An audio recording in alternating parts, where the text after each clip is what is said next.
और इस बीच एक और बड़ी खबर आपको बताते हैं। हरियाणा विधानसभा चुनाव से जुड़ी बड़ी खबर ये मिल रही है कि 25 अगस्त को बीजेपी के उम्मीदवारों के नाम वाली पहली सूची आ सकती है। प्रत्याशियों के नाम पर 25 अगस्त को मंथन होगा और फिर 25 अगस्त को ही शाम 7 बजे तक बताया ये जा रहा है बीजेपी राष्ट्रीय चुनाव समिति की बैठक होगी, जिसमें उम्मीदवारों के नाम पर मोहर लग जाएगी और इसके बाद ये सूची 25 अगस्त को ही जारी की जा सकती है।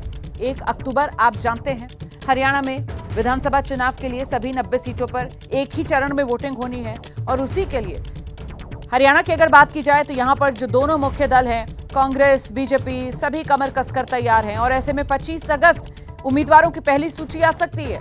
इसी खबर पर और जानकारी के लिए सीधे रुख करते हैं। हमारे साथ हमारे सहयोगी नीरज पांडे इस समय मौजूद है। नीरज, मंथन होगा 25 अगस्त को और उसी दिन शाम होते होते बहुत मुमकिन कि उम्मीदवारों की पहली लिस्ट जारी कर दी जाए।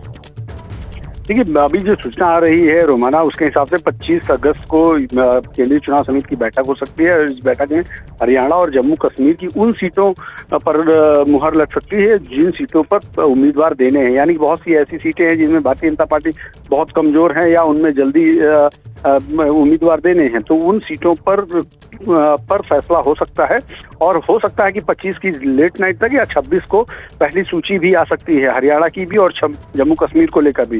लेकिन ये सूची बहुत बड़ी नहीं होगी, एक छोटी सूची होगी, ताकि उन सीटों पर नाम घोषित कर दिए जाएंगे जहां पर आप या तो हार गए हैं चुनाव और या तो बहुत कम मार्जिन से चुनाव जीते हैं, या जिन सीटों पर बिल्कुल कैंडिडेट देना ही देना, यानी मुख्यमंत्री जैसे नायब सिंह सैनी है, उनको चुनाव आपको लड़ाना ही लड़ाना है। तो कई ऐसे और नेता हैं जिनको आपको चुनाव लड़ाना ही लड़ाना है, तो उन नामों को भी पहली सूची में फाइनल कर दिया जाएगा। तो माना जा रहा है कि 25 की बैठक के बाद लगभग नामों में चर्चा हो जाएगी। जी रोमान, बहुत शुक्रिया आपका इस तमाम जानकारी के लिए। हमारे सहयोगी नीरज पांडे बता रहे हैं कि देखिए 25 अगस्त की जो बैठक होगी उसमें करीबन वो सीटें जिसमें हरियाणा और जम्मू कश्मीर विधानसभा चुनाव में बीजेपी अपने उम्मीदवार उतारेगी, एक तो उन सीटों को लेकर पूरी तरीके से क्लैरिटी ले ली जाएगी कि किन किन सीटों पर बीजेपी चुनाव लड़ने जा रही है, किन किन सीटों को हरियाणा की अगर बात की जाए तो सहयोगी के लिए छोड़ा जा रहा है, और अगर जम्मू कश्मीर की बात की जाए तो कश्मीर रीजन में बीजेपी कहां खुद उम्मीदवार उतारेगी और कहां वो उम्मीदवार उतारने की स्थिति में नहीं है।